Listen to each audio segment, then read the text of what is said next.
Hopefully we're live. You got everybody getting it? What's up, everybody? I'm getting ready to post us on here because this is going to be a great show tonight. So what's up, everybody? My name is Coach Terri Bryant. Welcome to Hits and Heels. This is Coach Bryant, and we are football coaches in Lexington, Kentucky.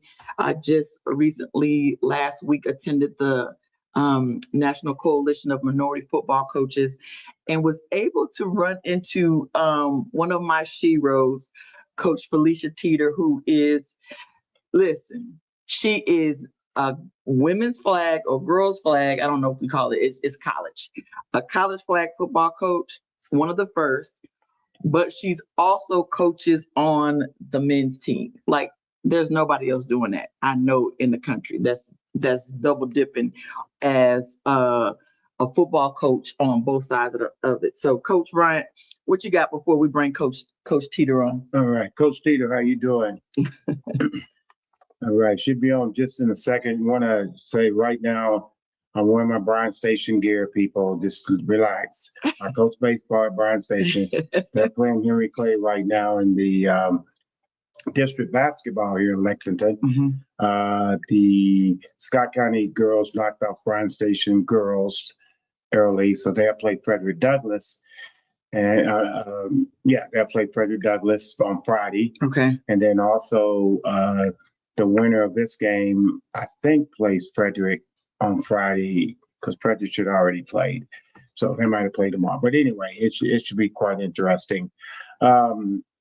The only other thing that's going on is I had to do PE, so we can bring her on right now. Okay. You had to do what? I'm curious to say it again. Oh, gotcha. Yeah. Well, welcome, Coach Felicia Teeter. So I had to do a little bit in there, and I told the PE teacher, I said, why don't we do a little flag football right now? And then the next thing I know is they end up competing. So that's a great thing. Well, Coach, welcome to Hits and Heels. I just want you to know that, I've been admiring you from afar. We both met while on some of the Zooms with the coalition, and you held a couple of. You're usually always present, I think, when I'm on there, and I think you even held one of the courses on there. But it was a great to finally get a chance to meet you in person last weekend in DC, and it was a great conference. Yeah, it was great to finally meet you in person too. That was a fun event. Whoa, coaches! I apologize.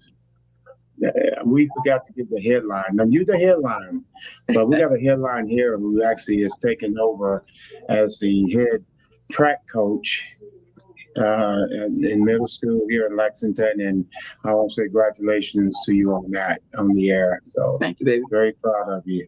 But anyway, I had to say that. I should have said that first because I'm proud of my girl. All right, please go ahead. So anyway, we did 2 days at the coalition in DC. Some really, really great things. But Coach, I wanted to bring you on because you're doing some things that is anybody else in the nation doing what you're doing? There's actually a couple women that are doing both. There's a couple women that are doing both. The same thing. They wanted to have a role in the men's team. They offered them a head coaching position, or they were like helping out as like a GA with the men's team, and then they stood up a women's team. And so there's a couple of us that are doing it, but yeah, it's fun. Well, I guess my question is, when you say doing the same thing, is it like a high school and you're doing boys basketball and girls basketball, or they're two different separate? They're not together as like a male team and female team.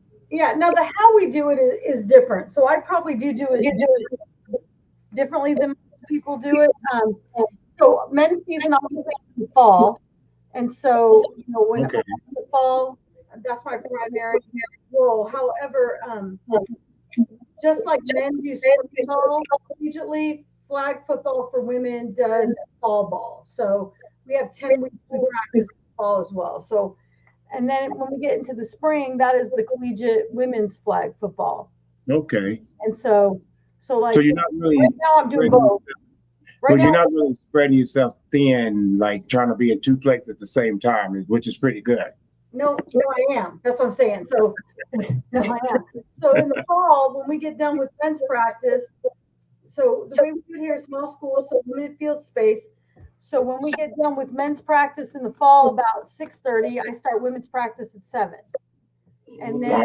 And then right now in spring, it's kind of different. Like Tuesdays are my crazy days. So Tuesday I get done with the women at 5:30, and then we start men's practice right at 5:30. So I mean, I have 2 bags out on the field, and I just kind of march down to the other end. So right. Double dip. And then ain't nobody else doing that. No, there's and then I recruit both. So when I'm out recruiting, I'm hitting up everybody's, high school boys and girls to try to get them to come here. So that was definitely one of my questions was how does the recruiting process work when you're having to recruit both? So, I mean, because I started off, I was a Texas high school football coach to start with. And in Texas, we're really big on straight line recruiting. So they want college coaches to go straight through the high school coach. And also in Texas, like they're big on your coaching tree. And so my coaching tree is all on the tackle side. So even before I was coaching on the men's team, like my first flag football job was at a junior college that didn't have a men's team. And so I still would reach out to the boys football coach first. That's just who I knew. And they usually knew, even if the school didn't have flag football, they knew who the good girl athletes were on the campus, and they would connect with them, and then some of the coaches of some of the girls' teams. And so that's kind of how I started, like building up a network. But now that I coach both, I just ask for my areas for the men's team to be where I get the preponderance of my female recruits.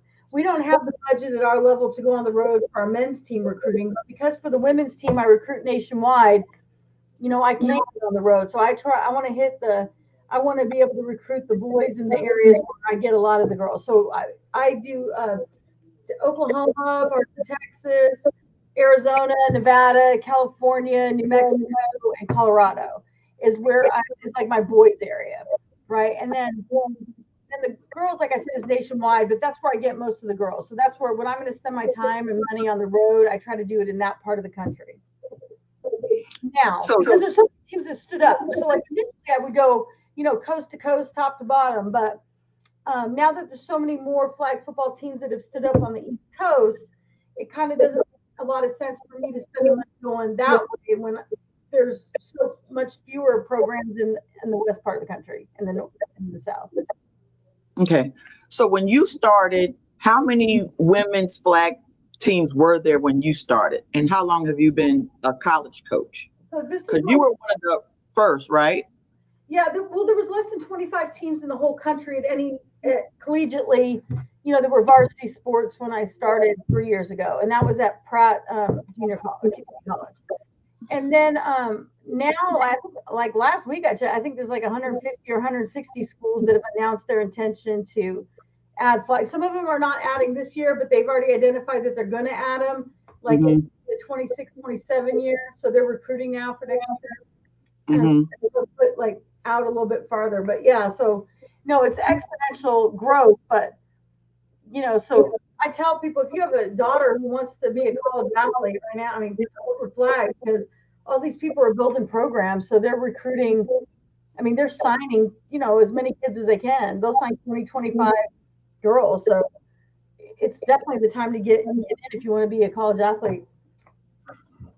So you go to, I guess the first thing that popped in my head based on the ladies is if I was a recruiter right now, me personally, I'm going to girls' soccer games and I'm watching feet. I'm watching. So how do you find what you're looking for? Because it's not like a lot of high schools are doing the flag football. So how do you be surprised how many are doing it now? Like, okay. Now, like Florida's been doing it for like 10 years. Okay. Or more. And then Georgia has been big. California is huge. Nevada has been doing it for a very long time. And now even states where it's not sanctioned sports, like Texas, it's not sanctioned across the state, but there's huge populations in Houston playing, in Dallas playing, in San Antonio, Austin, El Paso. And so when I go there, I mean, so I get invited to a lot of like showcases. Like NFL teams are having showcases all around the country. So when they have, there'll be 200 girls there from, around their area supporting. So that's one way. Now, if I'm in a state where like Kansas, it's not a sanctioned sport and I'm here, I just tell coaches, look, if they're athletic and they're coachable, like I'll teach them how to play football. And so I look at track and basketball girls preponderance. Okay. And so, though, I mean, I will tell you, I have some girls who are athletes from soccer, from cross country, from track and field. I mean, I'll take athletes wherever they are, and then I'll teach them. And I kind of just joke, if they can catch, I'll make them a receiver, and if they can't catch, I'll make them a DB. So, Hold up there, coach. Now, DB, we can catch. We can catch now. If you caught that good, you'd be a receiver. Now, come on. Hold up. Yeah, okay. So again, that's the reason why you're on the show, is because to enlighten myself and other people that don't know that. Yeah. Because I'm we're here and we're not here yet. And you are, and that's a blessing. That's a blessing. And I'll just tell you, 3 years ago when I got the first job, I didn't know it was a thing either. I mean, I didn't know it was a thing until I was on the phone interviewing for my first head coaching job. So yeah. So back to that, coach. I mean, how did that even come about? So, I mean, well, I'm a people person, so I like the different connections and stuff that we have an opportunity to do. And in our women's coaching group, I'm sure you met Angelica Grayson, Jelly. Yes. So we didn't meet in, we hadn't met in person yet at this time, but we've been in that women's group for several years, and I was coaching high school football in Texas at the time. But she emailed me one day and said there was a couple. She didn't know if I was interested, but she thought it'd be a good opportunity to get some interview practice. And she had been contacted by several ADs for colleges in Kansas in the Jayhawk conference that were starting up flag football. And she was like, hey, I sent your resume to a couple ADs. And at the time she was working for, she was out working for the Chargers. And like I said, we hadn't met in person yet. And I was just like, hey, I'm just appreciative you took the time to look at my resume, right? Like, you went to the Chargers and you looked at me like, hey, win-win. And she goes, no. Felicia, there's an AD that's going to call you tonight and interview you. Well, shoot, I'm on a bus with a bunch of kids in Amarillo. I was like, what? And so, I just kind of told everyone they needed to shut up while I was on the phone. And, right. And the AD from the junior college called me and interviewed me. And like 2 days later, I was up for the official interview. And like literally 2 weeks later, I was in Kansas, head coach for this women's flag football team I didn't know anything about. And so in the middle of Pratt. Well, I would have to be impressed with that if you're on a bus and everybody's getting quiet while you're talking, and that is a very good coaching skills right there. I don't know if it's like the Army voice, the mom voice. I'm just a little terrifying in person. I don't know what it is, but yeah. So what do you look at when you're recruiting a quarterback? Okay, you say your quarterback is leaving or decided don't want to play, whatever reason, and you like, I got to get a quarterback. What state are you going to that you feel like you can find that quarterback? That's a fair question. It might not be a fair question. Well, no, I mean, I'll take him from anywhere, but I mean, they got to be able to throw the ball and they got to be a leader. I mean, I can't afford to have a quarterback that's going to be in their feelings or isn't coachable. I mean, that's going to be very short-lived with me. So I'm looking for a coachable kid that's got a decent arm. I mean, and a lot of it's because I'm by myself. Like I do have, because I'm a part of both programs. Like I have our men's coaches come over. So like our quarterback coach of the men's team comes over, works with my quarterbacks too. But like I can't do every single position. Like I don't have time for Indy. Like Indy is everybody's now working on. Yeah. Indy is now everybody's working on our DB scoops. Indy, everybody's routes on air. Like there's not like a bunch of coaches where we can break up an Indy. So we're working on those skills together. And so, I need a quarterback that already kind of has some basic knows how to throw. Now, having said that, I end up still having to develop other kids because people get hurt all the time. And so I need a backup. So right now I have one girl on the team who played quarterback all through high school. She was from Nevada. But the other two I have, I mean, we've been developing them for the past 2 years to be able to step in. And so the one that I have, I recruited as a quarterback, she's trying to keep her healthy right now. So actually, she'll be my number 2. The number 1's going to be one of the girls who's developed, who maybe doesn't have the same experience, but I need to last for the whole season. Like I don't have the depth to just pick a person up. So right. And my follow-up, all the other positions, I'm just looking for athletes. Right. And then I'll figure out how they come. Like once we get to big enough roster, I mean, maybe then I can start going, hey, I really need, someone, an edge rusher. But like right now, I'm like, I need bodies, and I need a lot of them. So. Well, and I guess my follow-up question is, it's like I'm a high school baseball coach, and when high school coaches, and you use the main term, are they coachable? When you meet them, you don't know if they're coachable. If everything's going well, you don't. And I've been coaching for a long time, high school football and baseball, but in baseball, a lot of coaches show up at practice, but they don't wear the gear. So if they're at North Carolina, they just got on regular clothes and looks like a parent. And that's how they find out baseball players' character. Okay. And I don't know if you've ever did that, just showed up. You heard about a young lady and you just showed up and they didn't know who you were and you're in the stands, because baseball does it all the time. Because I haven't, but I'll tell you, because I was a high school coach, I really rely heavily on the high school coaches. Okay. And so I tell them, you can burn me once, but then I'll never take one of your kids again. Right. There you go. So, Gotcha. And I'll be honest with you, there's a couple coaches I will never take their kids again, boys or girls. Yeah. Gotcha. Yeah, because they lied in my face and told me some kid was coachable, and then they were nothing but a nightmare when they got on campus. And so Yeah. But I notice all those things when I go to a camp, when I go to a showcase. A lot of times, what I'm paying attention to is how are they acting in the stretch line. Are their eyes on the person leading the stretch line? Yes. Do they jump to the front of the line? Are they encouraging the other people on their line when they're not doing the reps? How are they taking correction from whatever coaches are running the camp or the showcase and stuff like that? Are they? I mean, because I don't want any of that stuff. Like I've not recruited kids because they're just acting stupid during stretching, and disrespectful. And I'm like, if you're college coaches and you're acting like this, acting your worse. Like right now, you're a 17-year-old and you're acting like a fool. So, I mean, I know the same thing with guys. Like I noticed the guys that like are dapping up the other receiver. Like if I'm at the showcase and I'm looking at receivers, and one guy makes a great catch, and a couple other guys are like, "Hey man, great catch!" Like those are the kind of people I want to be around, right? Right, and that shows their character. Yeah, and so you try to notice all those things, but no, I'm big on the high school coach. Like you look me in the eye and tell me, like, because I'm going to trust you. And like, if I know you and you're a coach, you say, "Hey, I got a kid for you," I'm going to be like, "Okay, I'll take that kid. I'm going to offer that kid. Coach, you told me I trust you. Take that kid. I'm offering that kid now." And then you find out he or she is a coach killer. Dead to me.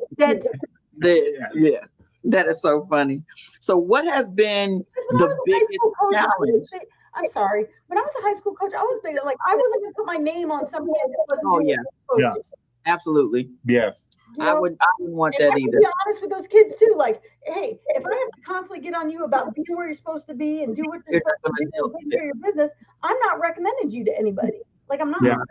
Well, my wife can tell you I'm like that in high school. Yeah. I'm not putting my name on you because you represent me, and I do lessons, and I will cancel doing individual lessons because the kid doesn't go and do what I asked him to do in the game. And they be like, "Oh, okay, who's training you, Coach Bryant?" "No, I'm not training you anymore." And I agree. So that's kind of big. Yeah, I agree. And by the same token, if someone's a good kid, like I'm gonna find a role for them. I'm gonna find a role. I might, might not always be on the field, but like if you're a good kid and they're coachable and they keep trying to get better, my thing is like I'll get you to where we need to be. It might not be this year, but by next year or the year after. But you're going to be a valuable part of the team because you're coachable. You bought into the culture I'm doing. You know, you kind of, you know, I'm looking for those kids too. I mean, you need those kids on the team too that are just. You definitely need those kids on the field with. So, what has been your biggest challenge, Coach, going back and forth, especially going back and forth between tackle and flag? Time, just time. You know, I think we all want to, you know, do our best all the time. And so sometimes if I feel like I'm not giving as much time as I would like to, like on film study, for example, right? So, I mean, but that to me is the biggest challenge. It's like I want to have one of those Harry Potter time twisters so I can redo the same hours multiple times. But I mean, I love doing them both. They both bring me a lot of joy to work with those kids. But I'm pretty consistent about my expectations on both, you know, on both sides of that. But yeah, just having more time is probably the trickiest. And then with flag, you know, I don't always know if I'm doing it right, but I'm doing it the only way I know how. And so I convert a lot of tackle concepts to flag. And I don't know if I'm doing it right, but that's how I'm doing it. And so, you know, trying to just talk to other coaches and find out how they do it. But yeah. Okay. So you're still learning the flag, because I had a friend today that asked me about, you know, coaching flag, and I told her, I said honestly, I don't know flag like that. I said it's I know tackle. I said, but I still have to learn the game of flag in order for me to coach it. So was it difficult to make that transition into flag? I mean, I don't think it was difficult. Like I said, it was brand new starting, so I think a lot of people didn't know what they were doing. And honestly, with football, I feel like that's one of the things I love about football is like you can never know it all. There's always some learn, and so I just try to bounce it off other coaches. So like when I go on the road recruiting, I also stop off and talk to coaches all the time, whether it's high school coaches or if there's a college near where I'm recruiting. Like I always try to stop in and have those face-to-face conversations, whether it's flag or tackle, to like just kind of build my knowledge base and just share knowledge with other folks. And like even like when I took over flag, I sat down with some tackle coaches and said, like, hey, these are the rules. You're a special guy tackle. If these were your rules, I got punt and punt return, how would you do it? You know? And then we just sat there brainstorming, drawing stuff on the board for different concepts. Or like my defense, I mean, I do cover 3, like kind of a cover 2+2. It's not really a quarters. And I do like a Tampa 2. But I took regular tackle football defenses, sat down with defensive coordinators or DB coaches, like, okay, how would you tweak this? You know, I don't have as much space because I'm only 80 yards, and I'm not quite as much at 40 yards. I still got I got a seam curl flat I got to cover. I still got to put some pressure on the quarterback, but I only got 7 people. So how do we divvy up the field and have rules make sense? I'm constantly evolving in that. But I mean, I don't know a tackle coach that isn't always trying to get better and trying to evolve, you know, and just get more knowledge. And I think that feeds back in. So I think it's made me a better tackle football coach because I've had to learn a lot of positions. Absolutely. Like, when I was coaching tackle, I did O-line, D-line, fullback, everybody in the trenches. And then I'm in space with DBs, and I'm going to teach a wide receiver, you know, different routes where, you know, my tight ends and running backs, I didn't need a whole lot of releases. I expect you to play. If you're one-on-one, I expect you to take that, you know, run that guy over, right? And so having to learn some of those things in space, I think then has helped me like translate back. So I think, but it's just about what kind of mental attitude you want to take to it, you know? Yeah. So you want to learn, or do you or do you act like you know everything, right? So. Okay, I've got a 2-part question, and the first part of the question is, did you play flag and did you play tackle football yourself? And then the second part question is, does the young ladies and young males, do they fill out the clearinghouse like other people going from high school to college, so you can check their grades without the dissent? Because that's a big deal as well when you go to college, is your academics as well. So like you know, I just had 4 of my kids in high school fill out the clearinghouse. I said that gives the coaches allowed to check your behavior and your grades without consent of your parents because they already okayed it. So do y'all do that as well as did you play tackle and flag at the same time? So So I was the I mean, I'm old, so my generation, we all played to get, we were outside we were the latchkey kids, so we were outside from the minute, we got out of school till the street lights came on, and then we'd come in and eat and go back out. Like everybody in my neighborhood played. Like if we were playing Nerf football on the street, it was over job to make sure that the car, Yeah, there you go. Everybody had those Nerf football stains on your t-shirts, But no, when I was growing up, that wasn't a thing. It certainly wasn't a thing in my family that my dad was going to let me play tackle football, with the boys. Okay. Now, I joined the Army when I was 18. And so there was a lot of intramurals there. So I kind of laughed because it was technically flag that I played in the Army intramurals, but there was a whole lot of contact for being. So you had it all in one. It wasn't what we're playing now. And, there was only a couple of officials on the field, so they couldn't see what was going on either. So, but no, I mean, and I think as my kids went through sports, so my son played football, and then my youngest daughter actually played 2 years of tackle football when she was younger, and now, and then both my daughters played rugby in college. Like club rugby, because it's still rugby. It's still rugby. I ain't playing that. Rugby. And now my youngest does some flag football, like charity, like things when they do it. So, I think I always loved it as a fan, and it wasn't until my son started playing that I started having a different appreciation for it. I think just because, when our kids are doing things, we just want to know more about them to have those conversation points and those touch points. And so I think when he was probably in 6th or 7th grade and really started looking at his own film and that is when I started, wanting to learn more about it so I could have those conversations with him. So. Okay. So that was a great lead in. So is that how you really got into coaching football?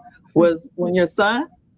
Well, that's how I got to know more about it. But I mean, no, it never entered my mind that a woman in her 50s, I was going to be coaching football in West Texas. No, that was never on the board of my vision board. But I did like it more, and so I liked being around it. But then all my kids did sports in school, and what I saw a lot of coaches that maybe they were good technically, but because I had spent 30 years working for the Department of Defense, I was big on leadership development, strategic planning. That's what I did for most of the time I was in. And I saw so many kids falling through the crack in high school, which for me, didn't make any sense. We know most high school kids are not going to go on to be college athletes anywhere. But we also know how important co-curriculars are through high school to keep kids involved in school, whether it's sports or whether it's drama. Out of 1,000 kids, you might have 10 they show up every day because they love their math class, but most of them are coming every day because of something else that is connecting them there. And so it really frustrated me to see so many kids that quit sports during high school that were like teammates of my kids. And I thought, man, if these coaches just understood, if anybody had done any intentional leadership development with them, instead of just assuming because I coach, I know how to lead. Well, that isn't necessarily true. And just because you know how to lead this group doesn't mean you know how to lead the kids that aren't good players. I mean, I'm quite sure I don't know shit about basketball and I'm 5'4", but I could probably lead an NBA all-star team to a victory, right? Right. But how do you lead this? And so I thought, well, you know what? When I leave civil service, so I did 10 years active duty Army and then 20 civil service. But I already kind of knew when my youngest graduated, I was ready to grow up and do something else. And I thought, man, maybe I could be an athletic director and then I can mentor coaches on the leadership. And I had already done all the manpower, budget, facilities, equipment. I did that for the Department of Defense. So when I look at a job description for an AD, I thought, I could totally do that job. Delusional, thinking anybody in the state of Texas was going to hire me to be an AD when I had never been a coach, regardless of what I did.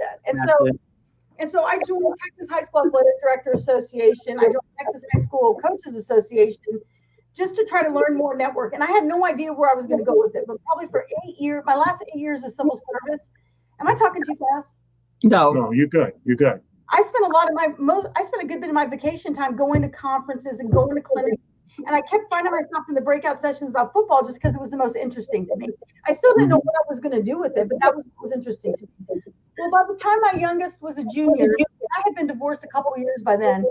I thought, well, you know what? I'm going to start my own business. I'm going to do leadership development, strategic planning with clients. I'll charge them full price. And then I could do like summer in-service for school for either nothing or super cheap. And then I can still mentor coaches. So I can use this DoD client base to give me the money I can live. And then I could go do what I really, wanted to do. And so I took money out of my retirement, like it's kind of like the 401k equivalent, and I business, did all that while my youngest was in the senior year. My launch was February 2020, and then COVID hit the next month. Oh my goodness. And so nobody was bringing anybody in. And I wasn't old enough to collect the pension, but I was old enough to have a deferred. I had 30 years, so I could get deferred retirement without penalty. But like that didn't put any, and I was like, man, I need a JOB. And so I thought, well, I've been a member of Texas High School Coaches Association at that point, like close to a decade, and they had an online job board. So I just tweaked my resume, and I thought, what the heck? I applied for like 20, 30 entry-level coaching jobs around the state of Texas. And the first one I applied for was in Lubbock, Texas, and the assistant AD called me in an hour and said, hey, I'm looking at your resume.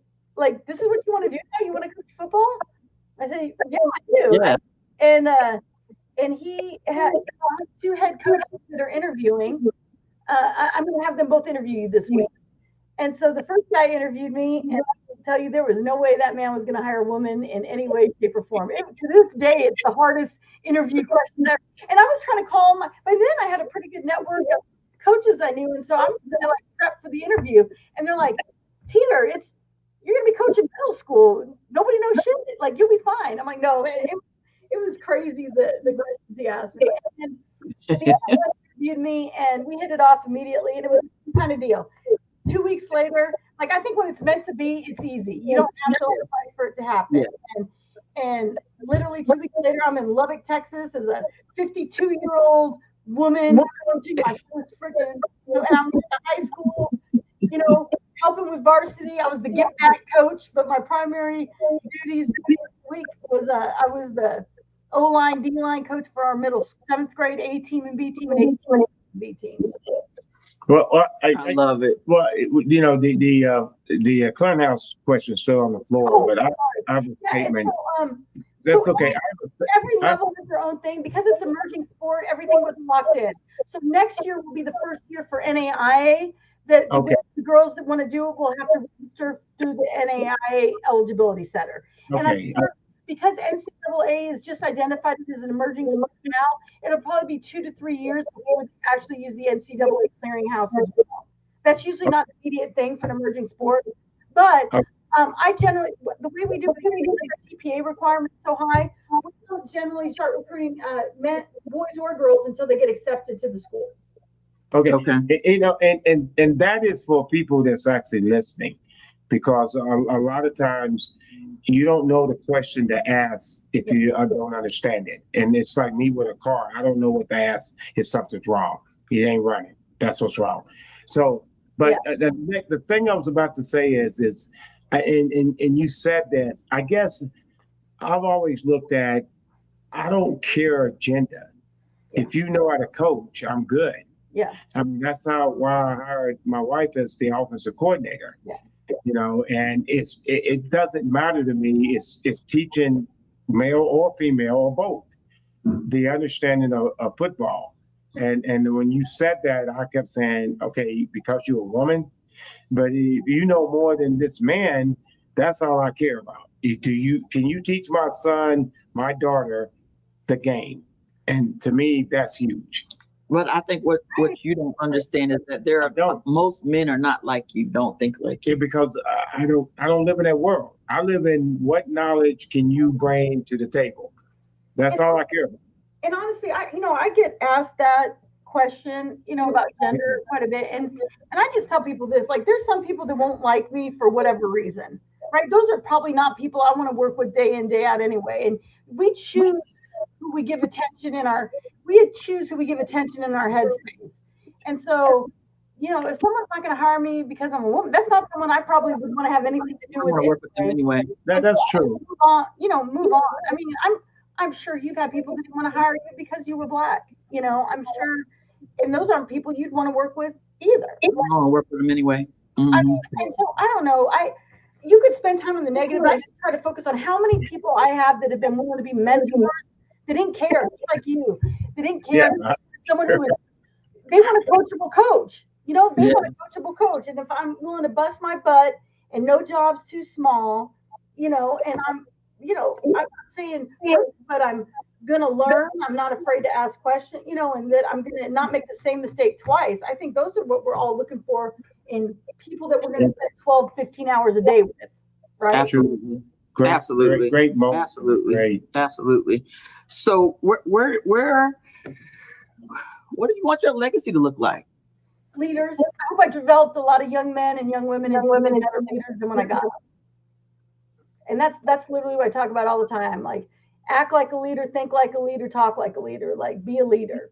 And if you do that, you'll be successful, not just in football, but like in whatever you do in life. Like I like to think, you know, where I'm at, nobody's going on to be a professional anything, right? But if I can help them be a better leader when they leave than when they came to me, they're going to be successful in whatever they do, whether that's within their family, whether, you know, that's in the job force, whether it's at church, you know, like, and that's what we talk about. To me, leadership skills are transferable. It doesn't matter, you know, if you're at church, you want to be around strong leaders. If you like, I want to be around good leaders wherever I'm at. So I hope that's a legacy. I hope I made better leaders. So do you have you created a course? I mean, we got a lot of girls flag jobs that are getting ready to come up. Have you thought about doing, I don't know, some type of a mentorship for all the women that we're going to need for these job openings that are getting ready to come up here? So I make myself pretty available to anybody that asks. Like, so I've helped high school coaches. I've helped some people stand up programs at some D1 schools, just like they were tackle football, and they just needed help. AFCA this year had me chair an inaugural breakout session meeting for flag to see how much interest there was. I thought it'd be me and like 2 people sitting there, and we ended up having about 30 people. Oh, good stuff. And so I'll give you the link. I'll send you the link. But so I did like a Google form to kind of see what kind of curriculum would people like. And so we're hoping in future AFCAs that we can have breakout sessions tailored to what people want to know. But I've talked to my daughter about like, maybe I need to do some kind of platform. I do help people a lot, but it's like, I mean, I swear I get like 1 phone call a week, somebody at some level that like someone gave them my name to help them. And I thought, so right now I do it individual one-on-one, but I do end up repeating a lot of stuff. So it probably makes sense for me in my free time to sit down and make some. Sit down and create like a course. So if I was a brand new coach, or if a young lady is watching and they're thinking about, hey, I think I might want to be a girls flag football coach, especially if I have an opportunity to coach in college, what is the first step? So what does that process look like? So the first step is understand if someone's building a program, it's not the X's and O's as much they need, is someone who understands the bigger picture of how am I going to recruit a team? How do I resource a team? How do I identify like what manpower, budget, facilities, equipment do I need for a team? How am I going to build a program? What kind of culture do I want to have? How am I going to go about, like, it's the bigger picture things that they want to hear about when you're doing that interview with AD. It's not just like, hey, here's what I know about X and O's. Your AD doesn't want to have to be your head coach who's hiring. He wants you to be able to run the program, talk to alumni, be able, you know, you have to do all those things. So I would make sure my resume would identify not just my football acumen, but like, what do I know about running a program? What do I know about leadership? Because I'll tell you, both colleges that I've got jobs head coaching at, I was the 3rd coach they had hired after they had unsuccessfully had other hires who probably knew more about flag football than me, for sure. Like, it wouldn't take much at that point to have known more. They didn't know how to build a program to be sustainable, right? And so, okay, my comment with that is your background before you got into coaching is amazing. So that sort of helped you where you're at. But if I don't have that background, I'm not going to come in a resume and thinking about leadership. I'm going to come in with X's and O's. When I first started coaching, I learned that as I got into coaching. But my first year of coaching, when I first started coaching high school, they just wanted to know about my X and O's. So I guess it's a little different now in 2006. If that makes sense. still the same for football. I think for football, it's still the same. The problem with flag is you don't have a whole staff. So you're getting immediately hired to be a head coach. Like they're needing, so they're starting with the head coach. And until you recruit enough bodies, most of them aren't giving you a DC or an OC. You know? And so, so it's backwards compared to like football. Normally, you're not going to be a head coach till you know. I'm trying to think if I know a single head football coach that didn't start off as an assistant of something. They might not have all been coordinators, but they all been an assistant first. Right. So but I was talking about when you first get started, because when I first got started, I was green. Yeah. I didn't know what to ask the head high school coach. And what you said was huge, because it's about, you know, the AD wants to know if you're going to take us to the future. Yeah. But I don't know the AD wants to know. I just want to know if he knows that defense goes on top. if I get on a board, if you put the offense on top, we're going to have a problem. You know, defense goes on top, offense goes on the bottom. And when you said that, I thought that was amazing. And people need to hear that, because I wouldn't have said that. I mean, in 92, I wouldn't have said, I say it now because I've been coaching. But when you said that, I went ding, ding, ding. That is so true, because they don't want to have to teach you how to do certain things. They want you to know it. So I think that's amazing. So if you're brand new, should they be an assistant first? I'm telling you right now, it's like the wild, wild west. Why wait? Like if you don't have to, right? It's like, that's what I'm saying. Like right now, I think you can go right into a coaching job if you have any type of football background. I can get a job. I had football coaches that were literally GAs, GAs, but they're now the head football coach, right? I know people that have never touched a college field, but they're the head football, you know, and so I would say limit yourself, but just understand when you go in that what you need to sell. What you need to sell isn't I played flag football, right? Like that's great. You can add that to it, right? But you got to have the leadership part of it. What's my fundraising strategy? What's my recruiting strategy? Yes. What's it look like to be coached by me? What is a day in the life like? What does a day in the life of one of my football players look like? You know, what am I going to do the first 30 days? You know, what is my offensive? And then I go into so I do all that up front, and then I go into my offensive philosophy. Here's my defensive philosophy. You know, here's what I'd like to do, but it's going to be dependent on whether I can recruit kids to that. Right. Yeah. And then, so some of the people that have called me have asked me for help, like going through the interview process. Which I think is funny, because sometimes there are people that are going to end up being my competitors, but they don't realize it. Right. Yeah. No, you're probably going to be in my conference. And so, but even with them, I just tell them, like, think about where would you recruit? Like, what's going to be your target recruiting? Like, yours isn't going to be mine.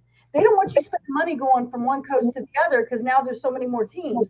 Right. Intentional. Like, and I don't think there's a wrong answer. You just need to be able to have some logic behind what your reasoning is, like in a certain area, right? Like, I love the Pittsburgh Steelers, but I can't say I'm recruiting Pittsburgh. My AD look at me like I'm crazy sitting in Kansas. Right. I'm gonna, but I would like to go hang out at, in Pittsburgh, whatever. But you got to have some kind of logic behind, like, but all those things I think come into it.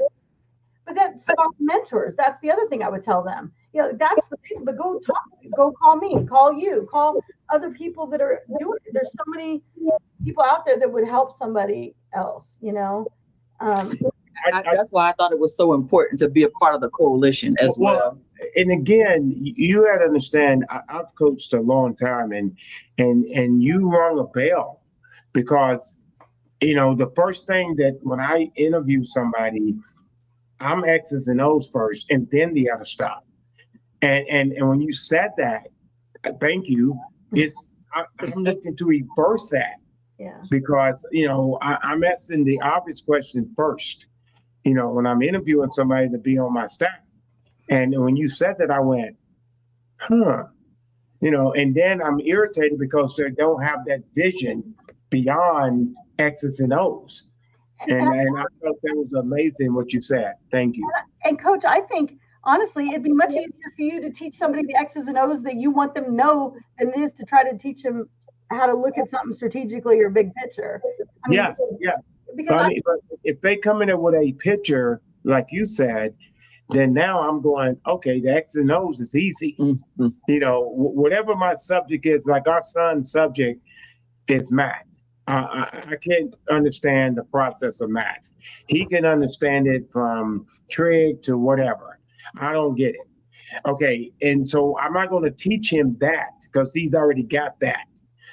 We got to teach him the other subjects. And when you said that, that's the reason why if you look at this later, you see me go, wow. And you know, and that is so true. You know, so. So what separates the championship teams from the ones that aren't? I've been one of, like, we didn't win a game last year, so I'm in the knot right now. And a lot of that's rebuilding or building, not even rebuilding, but building. And so I think a lot of it is having some consistency and continuity, and being able, honestly, it's college. So it's what level athlete can you recruit to your program? It's still going to be genes over knowledge. Like if you got bigger, faster, stronger athletes, they're going to be smaller, slower. Right. And so, but it's like, how do you get them to come to your program? And I think you got to be able to say, well, like, what's different about you? What's unique about you? And I think this is the right fit. The thing that's so tricky right now with flag football is I go to a high school and I'm recruiting boys, and I go to see you as the head coach, and I say, hey, I'm at Bethel College, small NAIA in Kansas. What guys do you have that I can take a look at? Well, you've got your prospect sheet already done, and you know who's a FBS guy, and you know who's a D1 guy, and you know who's a D2 guy, right? So I might admire that FBS kid on the field, but I know that's not my kid, right? So I might get a stretch, maybe a D2 kid who's barely a D2 kid, but I'm going to be looking at your D3 and kids. But when I go to recruit girls, everybody's recruiting everybody. There's not a big distinction. I think it will be now that the NCAA is coming out with some of the D1. Right now, girls that aren't very good will have 14 or 15 offers. Oh, absolutely. At all different levels. You don't even have to be good. If you say I play flag football, I think that's my philosophy. Every other week I get some recruiting service that wants me to sign up for free, but they're making money off these parents. And I tell parents, you do not need to pay money for a recruiting service for flag football. You can email or call. Like, we're not hiding any school. You can go to ChatGPT and say, give me a list of every college in the country that's got flag football. And give me the coach's name and phone number and whatever. Yeah. And email. And guess what? You can have you can get email. Send an email to all of them, and you'll probably have 10 offers before the end of the week. Okay, but here's the thing with both of y'all coaches here. I think the women recruiting is harder because you're recruiting for basketball, track.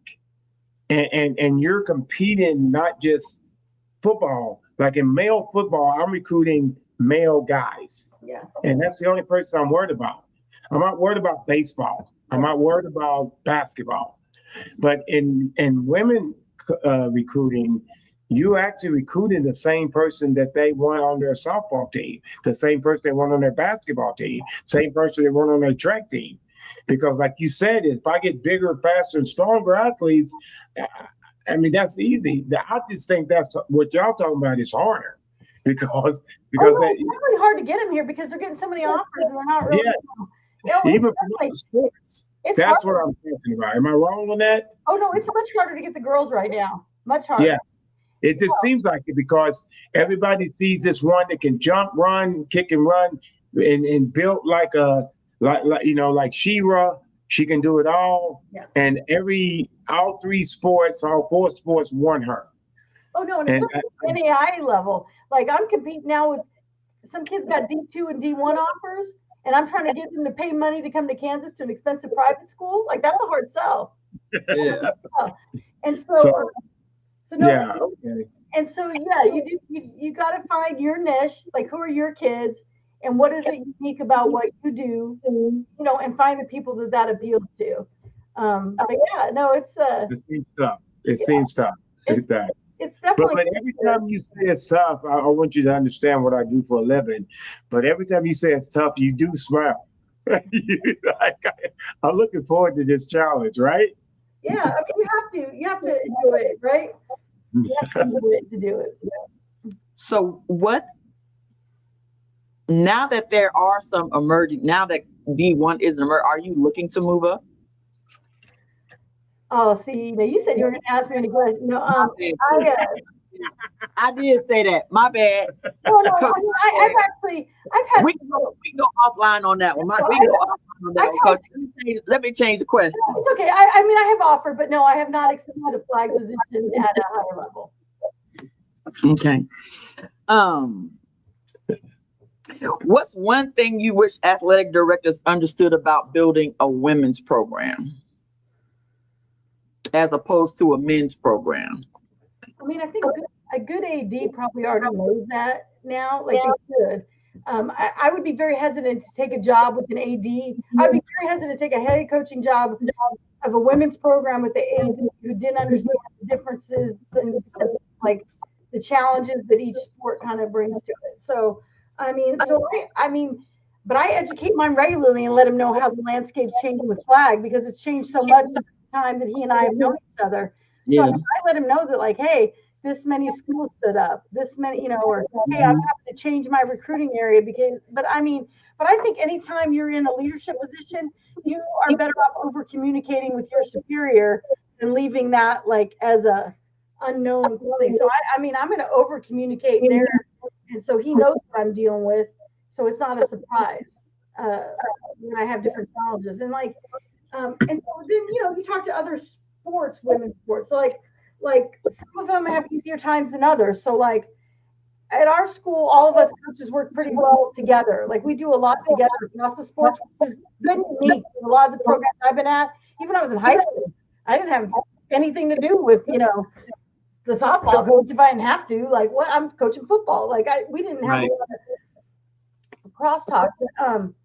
But like tennis, I did not know that like it's easier for them to get men tennis players than women tennis players at our level. I didn't know that. So like and golf is the same way. Like I didn't know some of those challenges the same across the sports that are so different. And it just, I think you have to. That's the other thing. You got to do your research before you apply for this head coaching job. You need to know what the challenges are for the school. Like not only what is their tuition, but how much do they normally get people? How do they do scholarships? Like, are they just have a pool of money they give you, or are they one that are going on an average instead? Like I've had two different models, right? So you need to know. You can't talk to how you're going to recruit if you don't understand what the rules are at the school you're going to. So Coach, you have such a long checklist of, I'm telling you, you have a checklist of stuff that coaches need to know that we don't know. But I've got a question. Okay, because I do a very good job of listening. Okay, and I guess my thing would be today happened at baseball. Okay, we had two kids that we felt like were football players. They weren't baseball players. They like baseball. So you never had another coach from another sport to say, you might have to come and look at this kid because they're not this kid. It's for this sport. They're for you. Like when you said the softball coach, because this kid, like these two kids are not baseball players. They're not. I'm sorry. I know they've been playing since they were 6, but they're not. They're not baseball players in high school.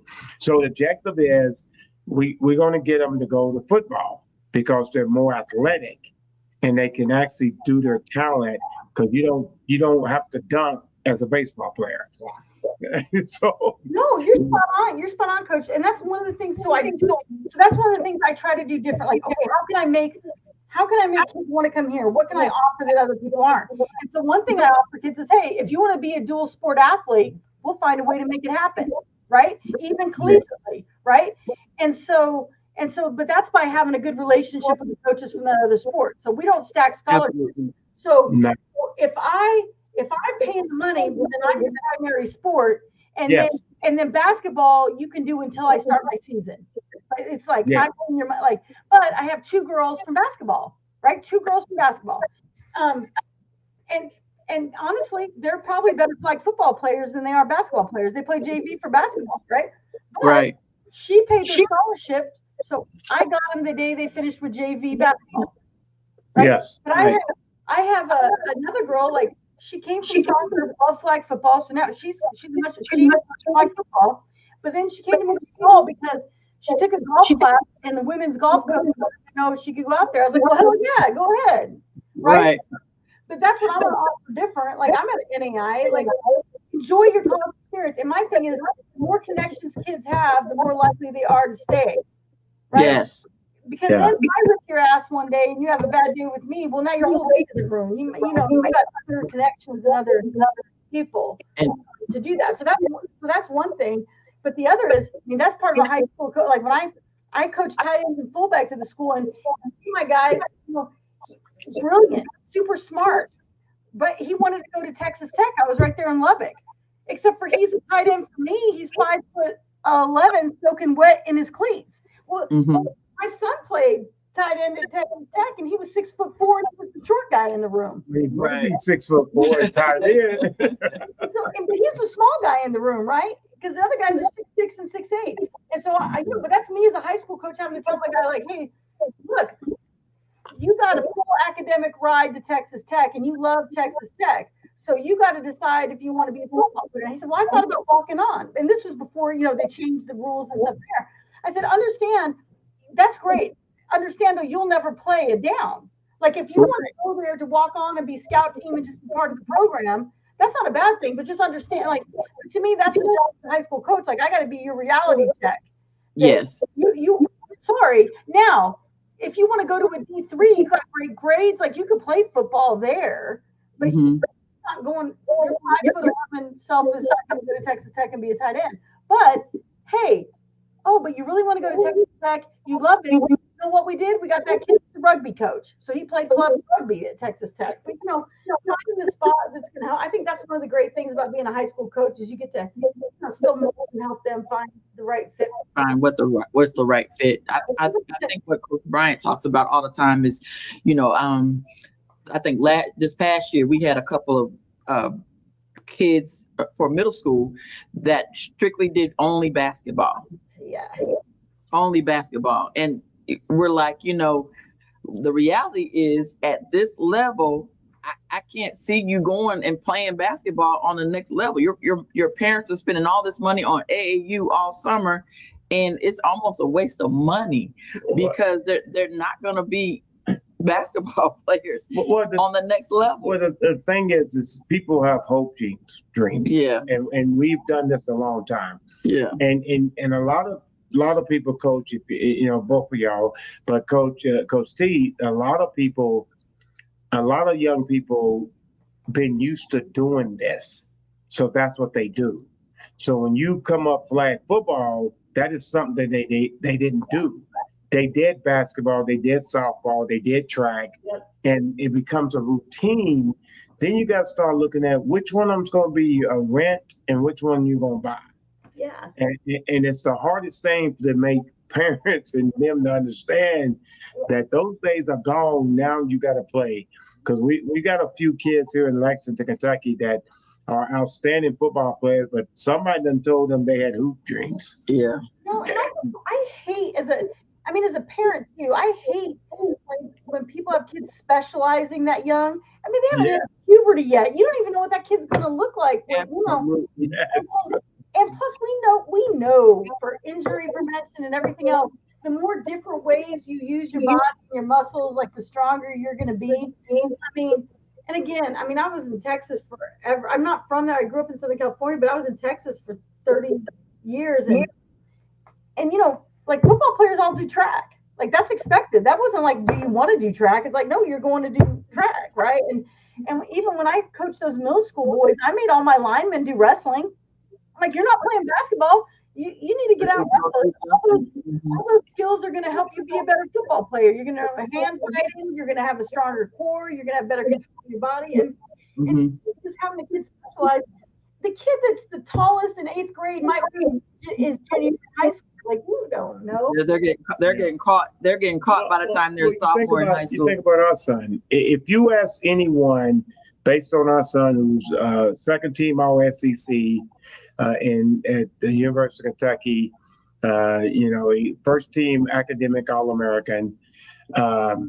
If you ask anyone which sport did they think Ty will be playing in college, they will say baseball. Yeah. Everybody will say baseball. But we were fortunate. We said, we'll let it work itself out. Yeah. And like you just said, I mean, because ain't no one going to say when he was 8, he was not going to go to major leagues in baseball. And he had a chance at the University to play baseball. They wanted him to play baseball. He was blessed. And we say that very humble with our God. But like you said, is when they isolate one sport, and I still remember way back in the day, my mentor, who was a Yankee scout coach for 10 years, coach comes up to me. He said, "Hey, coach, you give Ellis permission to go and try out on the cheerleading team?" And I said, "Yeah, coach, he's got to do 2 sports. He'd have a chance to go off to college." And that's exactly what I said. He said, we got district play tomorrow, right? And he's not in practice for 2 days because he tried out for the cheerleading team. And I said, "But coach, for him to get a chance to go off to college, because that's all I cared about is him going off to college." Yeah. And so he didn't make a baseball team, but he ends up going 4 years on a cheerleading scholarship. But he went off to college and got his degree. And that's all I cared about. So 3 of the young ladies on my flag football team this year, 3 of the freshmen, we had a bunch of turnover at cheer. And so we had a new cheer coach in, and there was only one girl in only one girl in there. And so they can't compete, but she wanted enough for even just the spirit stuff for game days. And so she came to me, and I was like, "Sure, what the heck?" So I got 3 of my football players and cheerleaders too. I mean, and so I think that's probably one of the things that makes me different, and the girls like it, is that I'm like, hey, the more you can put on your plate and handle, as long as the grades are good, Right. And I check those every Monday, and there's consequences. And my big thing, don't have a bunch of absences, because we're going to run team 40s for every, absence. So I just think the more things that young people are involved in, because you don't know what you're going to end up like. Yes, my son ended up being tall and being a good tight end, but there was moments when he was a 9th grader when he got really tall, but he hadn't filled out, and he looked like a giraffe running around. And I thought, Lord, that kid would be standing like in the end zone, and it's like, what is your body doing? Like, it was just no control, and you just got to grow through it. And I remember him talking to me, and it was like probably the end of, towards the middle of his sophomore year is when he finally kind of caught up with his, with his rhythm. Yes. He went size 9 shoe at the beginning of 9th grade, and he was size 13 at the end of 8th grade. I'm like, that's gotta hurt. That's just gotta hurt to have your feet grow that fast, Well, I think it hurt your pocket more, because if he's wearing 9, you're paying 50. When he went up to 10, you paying 150. So. And I mean, I would think he was trying to lie to me to get new shoes. I'm like, I just bought them last month. You're fine. I don't blame you. I would try to too. Be like, "Oh my God, baby, I am so sorry. That has got to hurt." Well, I can tell you this, and if you've ever watched Hits and Hills, this is a time at 5 after or whatever, I walk away, because this is her show, and she's going to ask you a few more questions. Coach, you keep doing what you're doing. It's very nice to talk to you. She talks about you, and she came home telling me that you was coming on the show, and I was excited to actually meet you, because she talks about you, and she likes what you're doing, and keep doing you, and very proud of what you've done, and I mean that. I'm very proud to meet you and talk to you. Same here, Coach. Thank you. All right, you be blessed, Coach. All right. You too. All right. So, Coach, I got 2 more questions, and then I'll let you go, because I know it's late. What is one thing that male coaches do that you feel like female coaches do better when it comes to coaching football? multitasking. Hey, hold up. I'm still up here. Wait, I'm still here. Hey, but hold up, Coach. If you can hear me, I say that all the time. I can't multitask. My wife can multitask. So I ain't going to bother on that one. That's a good one. That's the truth. I mean, just keeping track of all the, especially when you're talking about all the game day things that get done and you need so many checklists for every different thing. And I think probably keeping up with, okay, did this place get reserved and that? This taken care of? Is this taken care of? Is this taken care of? And they're like, how do y'all manage up? Because that's what we're, as women, when you're managing the primary care of the household, you just have to learn how to think about all the different things. And I think if you have to work all day and one kid's got soccer practice at this time and another one's got baseball at this time, and you got to make sure everyone's fed and none of them are old enough to drive, you have to backwards map already, like, okay, bedtime, study time. You're like, you've already done all that. So this, I think multitasking.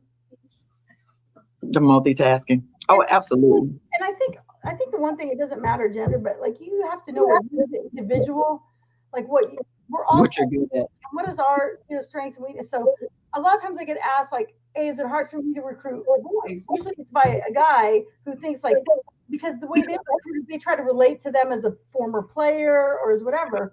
Where I don't, I just mom, and like the parents usually relate well to me because I talk about going through the process with my son and the things that were important to me, and when I knew someone was going to smoke up my butt, and so I think it's just approaching it genuinely as yourself and not trying to be something you're not. And I think that's what is successful in the recruiting process, is just being honest to yourself. Gotcha. So now, did you attend the Bill Walsh NFL? I've never got I have made it to the interview process last year, to the interview, but I've never got selected. So I'm gonna try it again this year. Okay, good. I hope you get accepted to that. One of our girls from Kentucky, well, she left Kentucky, now she's at Auburn, got accepted to that, and I'm excited. I have no desire to coach to the next level, or I don't even want to coach high school.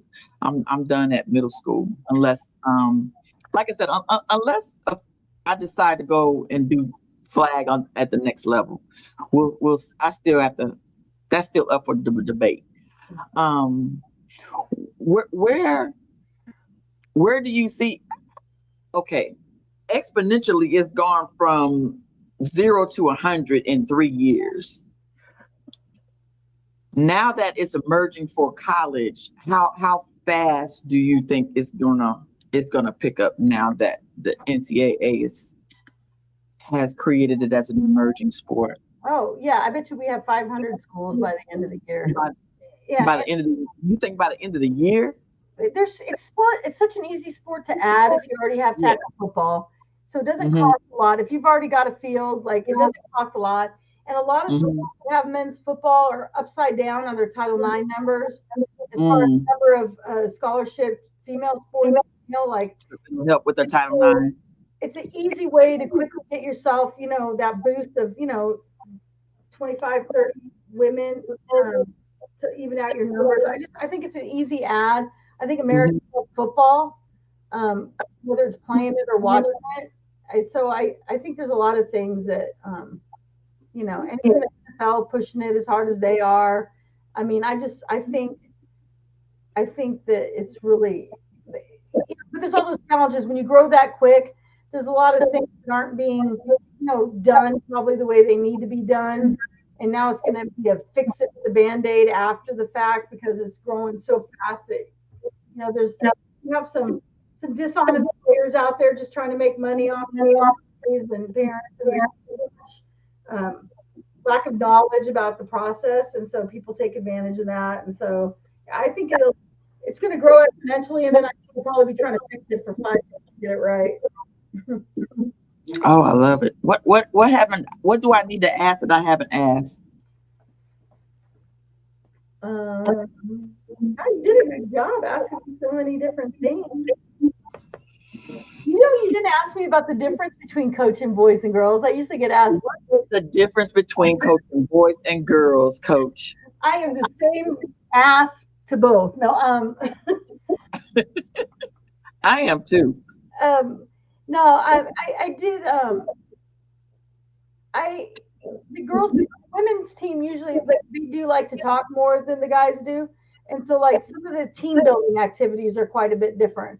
Like if I give the guys Subway sandwiches, like that's all the team building they need. We're good. Like they're happy. Right. With the women's team, like you might be painting some kind of Christmas ornaments, or they like a little bit more more crafty type stuff, more hands-on type stuff. Yeah, more interaction. They want to go do things together. But the guys are just, man, if there's food, man, they are happy. It's a wrap. Yeah. Right. So I as far as coaching them, I have the same standards, and so people will perform up to the standard that you hold them to, and so I really don't have a big difference there as far as them meeting, what the standard is, whether it's for the room with my running backs or whether it's for the team. I mean, young people don't generally care what gender you are. They care what kind of leadership you're bringing, and how consistent you are. And so that's the same, really, I think. Yeah, I think that's the same. I think even when I was coaching, I felt as the female, I felt like I was harder on the boys than the male coaches were. Well, I thought the male coaches, even my husband, I thought they were soft. I was like, this is football. Like, why are we letting them get away with this? Or why is there not a consequence for this? Or, so, but when I was coaching girls, I think it was just more of the emotional part of it. Right. And so now I'm irritated if I'm dealing with a young man and they're a little bit more emotional, because I'm like, stop acting like a girl. Right. I don't say that, but that's what I'm thinking. Because I think it's the emotional part with the girls that's like, it's difficult. But then that's also part of that. Okay, well, like you almost had to know, for me, when I was coaching, I almost had to know like when, like what everybody's monthly was so that I can know how to deal with them at certain times, because at the same time. Then that would just be difficult. No, I don't treat them any different. Oh no. And that's probably because I was in the Army forever. I'm not interested and I don't care. I have had one time when someone ever tried to give that to me as an excuse. I shut that down so quick. No, we do not have that discussion. They know when we're on the field, we're about football. That period. Yeah. Period. Off any of them, male or female, we can. I mean, I try to be available no matter what they're going through off the field. But we're on the field. It's all just about football. Yeah. I love that. I absolutely love that. When you said that, my eyes rolled up in my head. I was like, oh, Lord. Right, exactly. Yeah. Right. Exactly. And I think that's why I stopped coaching girls, because they always wanted that to be an excuse. And I got frustrated with that. Right. And so that's why to me it was easier to transition over to coaching just strictly the boys, because I got sick and tired of that, always trying to be an excuse to not do what you needed to do. And I was like, okay, we're not doing this, because have to, as a female, it's just what we do. You just have to deal with it. Like I said, I just shut. I had one person ever, try to. And, I love it. By the time we got done with that conversation, that was never going to be uttered by anybody again. Right. Good. I love it. So, so is there anything that you've ever wanted to say on a public platform that you've never had an opportunity to say that you would like to say? I think I pretty much say what I want to say. I know you do, but I didn't know if there was something that was on your mind that. No, I think the one thing is, I'll say something, and I've said it before though, but I'll say it again because it's important, and that is, there's a stereotype about men in football being a certain kind of way and not being welcome. That has not been my experience. I have some amazing mentors that are men, that are football coaches, that have been football coaches for decades. And they have been amazing to me as far as just like, not being easy, but holding the standard, but just being willing to like be the same as the other coach. Yeah. And so I think there's a stereotype about them that isn't true. And for sure in West Texas, there was a stereotype. And I mean, I just had some, and they're still mentor me to this day, when I go back, and they're proud of my accomplishments when I see them. And so I would say that, there's amazing mentors out there of both genders. And when you find someone who wants to make you better, you just have to embrace that relationship, that mentor-mentee relationship. Oh, that's good stuff. That's good stuff. I say all the time, I feel like the only reason why I have a coaching job is football is because my husband gave me an opportunity. But there have been other coaches that have tried to steal me away from him. And I'm like, why would I leave my husband? But I was honored and, that they wanted me on their staff, or they thought that they could steal me away from him. And I thought that was pretty cool. All right, Coach. Well, that's it. I'm gonna wrap it up for tonight. I appreciate. Oh, what was your biggest takeaway from the conference last week? That was my third convention I went to, and I think now it just really does feel like a family reunion when I go, and it's just the connections with other people, not just as coaches, but you start to get to know people's families and kids, and it's just nice, and then just having a community of people that are so proud and happy for each other to have accomplishments. So I mean, I love it. It's a great convention. I try to get as many people as I can, to go to it and try it. And I enjoy the camera and the learning, man. I always learn so much. Oh yeah, I learned so much. I have just pages of notes. I hate that I couldn't go to each. I mean, I wish it was recorded so that I can catch the breakout sessions that I wasn't able to go in on. But yeah, I love it. I love it. Yeah, that was my first one. My husband, last year when I wanted to go, he was like, I'm not getting ready to let you go to Vegas by yourself. And I was like, okay. And I think the year before that too, I think the last 2 years I tried going, and he was like, no, you're not going to go by yourself. And he didn't want to go he's doing baseball. So it's hard for him to kind of go at this time because he's already in baseball. But I was so glad that I had the opportunity to finally get to go. But I think my biggest thing to go was to meet you, to meet Coach Joe. I didn't realize that Jennifer King was going to be there, but I was glad that I got a chance to meet her in person, and a lot of the other ladies that were involved with football. Grace, Mickey Grace. Just so thankful that I got a chance to meet you all in person.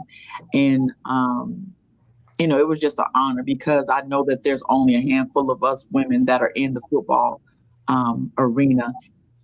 And to have us, that many in one space was just an honor. And I'm so thankful that I got a chance to meet you all, and just thankful that you came on my show. I'm glad I caught you before your season, because I know if I didn't catch you today, I wouldn't have been able to catch you until May. So I'm glad that we were able to get you on. So happy Women in Sports Month, I think next month. And I think next Saturday, I think is actual Women in Sports Day or Women in Coaches Day. One of them. It's one of those days or whatever. So I just want to wish you that for that. And good luck in your season this week. I'll definitely be hoping you have a better season this year. And I'll definitely still be watching. Now, do you come to Kentucky? I will now that you're there, of course. Yeah, because we have a showcase in 3 weeks on the 21st at Kentucky State, but I think you guys have a game that day. I talked to a couple other female coaches. That's our season. So we got to figure out a better time to host our showcase so that we can get you all the flag coaches to our showcase. Yeah. And the second half of May, usually the playoffs are done by the later part of May, and then June is good. Okay. But yeah, so you're like smack dab in the middle of the season, so that's tough. Okay, yeah, because I think even last year was our first, and all the coaches that were there were, like you said, were just starting their program. So they were they hadn't started yet, but they were needing to fill their roster. So I'm hoping that maybe that'll be the same case this season too. That there's so many, so many that need to fill roster. Yeah. Okay. Well, Coach, again, thank you so much. I'm so appreciative of you coming on. I'm looking forward. Somebody said they can't comment on that they were trying to comment on the thread, but I think somebody was saying, I was wondering why we didn't have any feedback, but I heard that YouTube was having some problems. Was having some problems with the comments on there. So someone just texted me and said that they were having a hard time commenting on the thread. But anyway, so Coach, thank you so much again. I'm gonna end the stream, and we got to have you on again. Yeah, hopefully we'll have a winning season there. We'll do a follow-up and have you back. Sounds good. We'll make it an annual thing. Well, listen, I'm gonna end the stream. Don't log off yet, though. Okay. Guys, thank y'all for coming. I want to thank you to Lexington African American Sports Hall of Fame for sponsoring us. I heard that there were some, I was on a Zoom earlier and I heard that there were some technical issues with YouTube. So sorry about not being able to see any of the comments and stuff like this, because this was a great conversation that we had. But we'll have her back again so that you guys can ask some questions for her. Thank you guys, and we'll see y'all next time.